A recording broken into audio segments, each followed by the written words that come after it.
ഈ ലോകത്തെ ഏറ്റവും വലിയ വിദ്യാഭ്യാസത്തിന്റെ വാതായനം തുറന്നു തന്നത് മനുഷ്യ ഹൃദയത്തിൽ അറിവിന്റെ പൊൻപ്രഭ നൽകിയ ദൈവിക ഗ്രന്ഥമാണ് വിശുദ്ധമായ ഖുർആൻ. ഖുർആനിലെ ഇൽമു ലഭിക്കണമെങ്കിൽ നാം ആഴത്തിൽ ഇറങ്ങണം. നാം നമ്മുടെ സമയവും ജീവിതവുമെല്ലാം മുഴുവനായി ഈ ദീനിനും ഈ ഖുർആനിനുമൊക്കെയായി നമ്മൾ കൊടുക്കുമ്പോഴാണ് ഒരല്പമെങ്കിലും അറിവ് നമുക്ക് ലഭിക്കുന്നത്.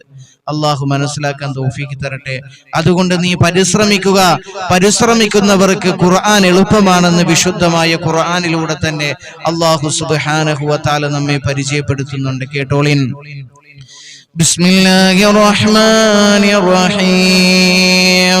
വലഖദ യസ്സർനൽ ഖുർആന ലിദിക്രി ഫഹൽ മിൻ മുദ്ദക്കിർ. അള്ളാഹുവിന്റെ വിശുദ്ധമായ ഖുർആൻ തീർച്ചയായും വലഖദ യസ്സർനൽ ഖുർആൻ, ഈ വിശുദ്ധമായ ഖുർആനിനെ നാം എളുപ്പമാക്കി തന്നിരിക്കുന്നു. എങ്ങനെ? ലിദിക്രി, അതായത് ആ വിശുദ്ധമായ ഖുർആനിനെ ഓർക്കുന്നവർക്ക് ചിന്തിക്കുവാനും സ്മരിക്കുവാനും ഒക്കെ വേണ്ടി നമ്മൾ വിശുദ്ധമായ ഖുർആനിനെ നമ്മൾ എന്ത് ചെയ്തു? എളുപ്പമാക്കി തന്നിരിക്കുന്നു.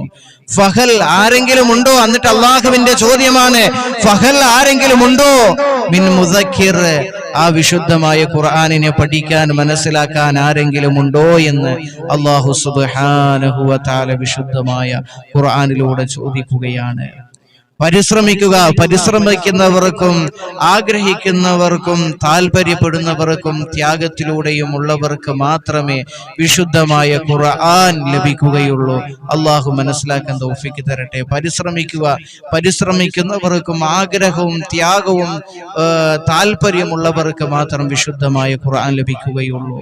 അതല്ലേ നബി തങ്ങൾ സല്ലല്ലാഹു അലൈഹി വസല്ലമ തങ്ങൾ പറഞ്ഞത്, ത്യാഗവും പരിശ്രമവും ആഗ്രഹവും ഇല്ലാത്തവരുടെ മുമ്പില് ഇൽമു പഠിപ്പിച്ചു കൊടുക്കൽ ഖിൻസീറിന് പൂമാലയിടുന്നതിന് തുല്യമാണെന്ന് അള്ളാഹുവിന്റെ പ്രവാചകൻ നബി മുഹമ്മദ് മുസ്തഫ സല്ലല്ലാഹു അലൈഹി വസല്ലം. മിഷ്കാത്ത് എടുത്ത് നോക്കി, ഖിൻസീറിന് പൂമാലയിടുന്നത് പോലെയാണെന്ന് അള്ളാഹുവിന്റെ പ്രവാചകൻ സല്ലല്ലാഹു അലൈഹി വസല്ലമ തങ്ങൾ നമ്മെ പഠിപ്പിക്കുകയാണ്. താല്പര്യമില്ലാത്തവന്റെ മുമ്പിൽ ഇൽമു പഠിപ്പിച്ചു കൊടുക്കൽ.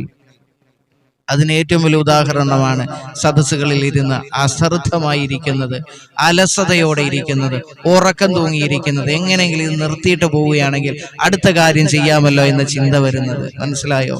ഇതൊക്കെ എന്താണ്? താല്പര്യക്കുറവാണ്.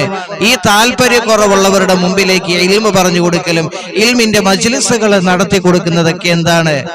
ഖിൻസീറിന് പൂമാലയിട്ട് കൊടുക്കുന്ന പോലെയാണ്. മഹാനായ നബി മുഹമ്മദ് മുസ്തഫ സല്ലല്ലാഹു അലൈഹി വസല്ലമ തങ്ങൾ പറയുക. ഖിൻസീർ എന്താന്ന് ഞാൻ പറയുന്നില്ല, അത് നിങ്ങൾ ഗൂഗിളിൽ നോക്കി. ഇപ്പൊ ഗൂഗിളിലെല്ലാം കിട്ടുമല്ലോ.